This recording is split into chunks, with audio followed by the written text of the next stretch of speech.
Hello there, I'm MK Bai, and today I'm going to be doing the Atlas specials, which I mentioned last week.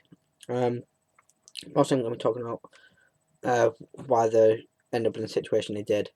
Uh, yeah, so I'm just going to go right into it and mention that it's to do with the parent company, at the Index Corp, which from Japan, who when they were owning Atlas, they were uh, went bankrupt due to account frauding.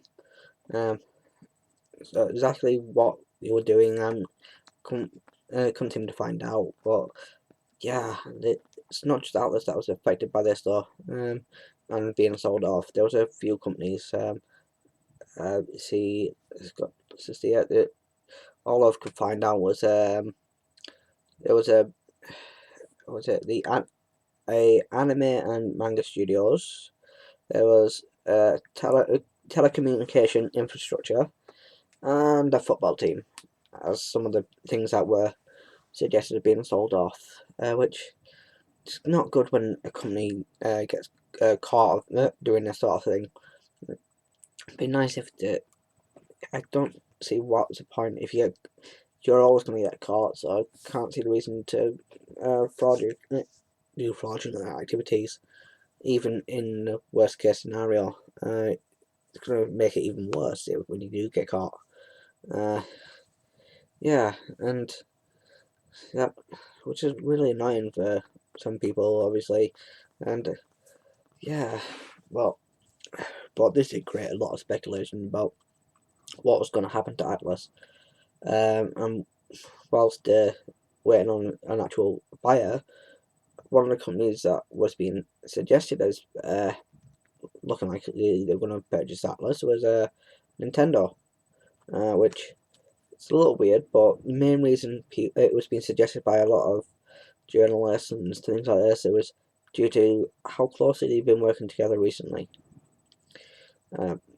Then that was the only reason they could give as to why they were the most likely, which is a bit circumstantial, but uh, plus the one one of the problems is Nintendo isn't exactly they don't exactly have the same target audience as Atlas, and unless you're trying to bring in an older audience, which previously they've kind of lost out on a little bit.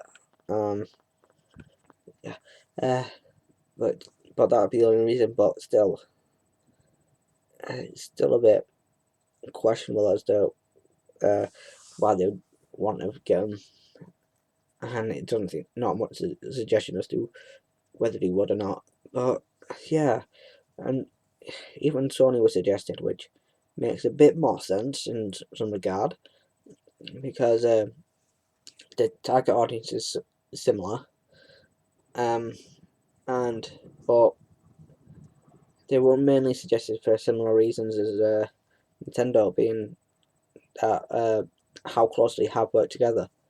Granted, it's a lot more years ago that they did this, so it's a bit more questionable on that front. But still, I would still suggest that they were a more likely fit for them, but whether they were, but I still couldn't see them going. And they always did the rounds of all three current console manufacturers. So, and when he mentioned Microsoft, they kind of ignored them purely because their target audience was like the Western market mainly, and with the people who like shooters and stuff like this, the kind of teenagers that just aren't interested in RPGs and whatnot, which makes sense in some regards there, but still, that was the three main companies that were suggested, uh, which is yeah, but out of all my looking around and everything, I couldn't find a single suggestion of any other company that who might purchase them. So, but they did finally get purchased. for about 114, 115 million. I think that's US dollars. Yeah, and well, it was bought by Sega, for all people didn't know, which is kind of a weird one in my regard, my thought process, because their target audience doesn't really fit. So, but I can see some reasonings as to why Sega might be interested in, as long as they don't go too far into you can't release these sort of games here or in these regions, and as long as you don't do that, leave them alone to do their own and just essentially become the publisher for all regions, and then release as much as they can.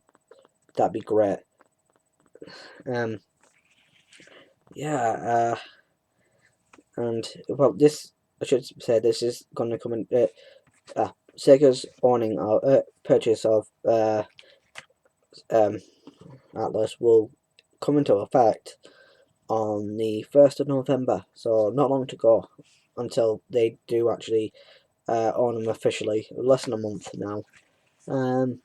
Yeah, and it's, well, I know it's been a, and this is probably a not a good thought way of thinking of it, but I just thought maybe possibly that Sega might be considering going back into the console market, which, granted, it's not going to happen anytime soon because it just spent all this money on a company. But I thought it could be setting up for that, because Atlus is a very popular company by its fans, and they're very the kind of the fans that will just stick with them as long as they're left to do, well, continue to do the things they're doing, have been doing. And Sega could go on back in console market, because that means they've got a hardcore set of fans that will come into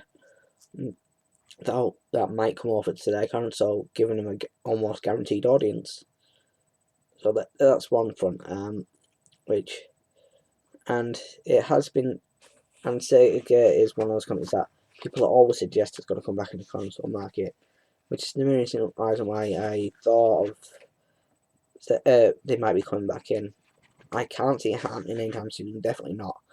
But if they do, this might be a good start.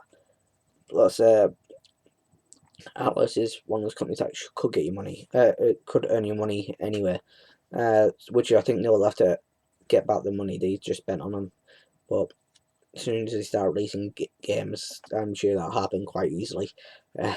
So we'll see what happens to that. If what I think it might be right, but I highly doubt it, especially not anytime soon. Well, that's all I've got really to say on this one. It's not much, because I'm sure that plenty of people that you've heard have said, say I've talked about this in a different way, but that was my opinion. Those are my opinions on it. That's what I found out, and I hope you liked it, and I hope to see you all next week. So, goodbye.